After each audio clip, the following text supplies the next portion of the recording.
Hello, I'm Lance Zimmerman with the Cattle Facts Closing Bell, brought to you by Pfizer Animal Health. Corn futures have traded in a price range between $7.50 and $8.50 per bushel since mid-July. The higher prices, driven by tighter corn supplies, have forced end users to make production changes to better manage margin. It's no surprise to anyone in the livestock industry that current corn prices threaten profitability for all protein producers. All-time high corn prices certainly put production efficiency front and center in the minds of meat producers. However, the industry's continual focus on being responsible with its resources has led to dramatic reductions in the corn needed to produce a pound of meat. In 1960, it took U.S. livestock producers nearly 8.5 bushels of corn to produce 100 pounds of meat. Based on current estimates, U.S. livestock producers will use nearly half as much corn to produce that same amount of meat in 2012. Global protein production has seen similar reductions in corn usage. Livestock producers around the world used slightly more than 5 bushels of corn to produce 100 pounds of meat in 1960. Today, producers use 3.3 bushels of corn for the same amount of production, a 65% reduction. The agricultural industry is continually evaluating its management practices to produce more high-quality food for consumers at an affordable price. The economics of higher corn prices only strengthen that resolve. Technology advances throughout production agriculture have made U.S. and world protein production continually more sustainable. Continued advances in animal genetics, nutrition, and health programs will allow for even more production advantages into the future.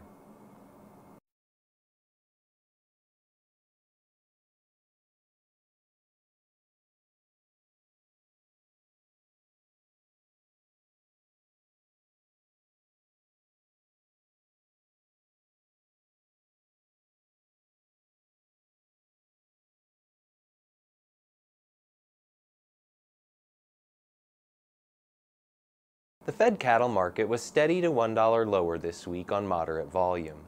The bulk of trade occurred at $126 per hundredweight on a live basis and $195 to $196 per hundredweight on a dressed weight basis. Feeder cattle prices were steady to $2 stronger this week, while calves were even to $2 per hundredweight lower. Volumes are increasing seasonally, but sale offerings are running below year-ago levels. Slaughter cows were $2 to $3 per hundredweight lower, and prices for lean grinding beef have declined recently. Boxed beef values improved this week as sellers increased asking prices and talked about production cuts. Corn values were softer this week, responding to pressure from harvest reaching full swing. The USDA also released its monthly cattle on feed report today. Feedlot inventories on September 1st were reported at 99% of a year ago, while trade estimates were at 99.9%.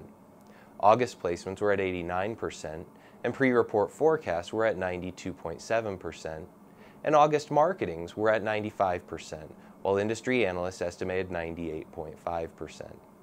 Thanks for watching, and remember to visit CattleFacts.com to become a member and receive the latest market news and analysis.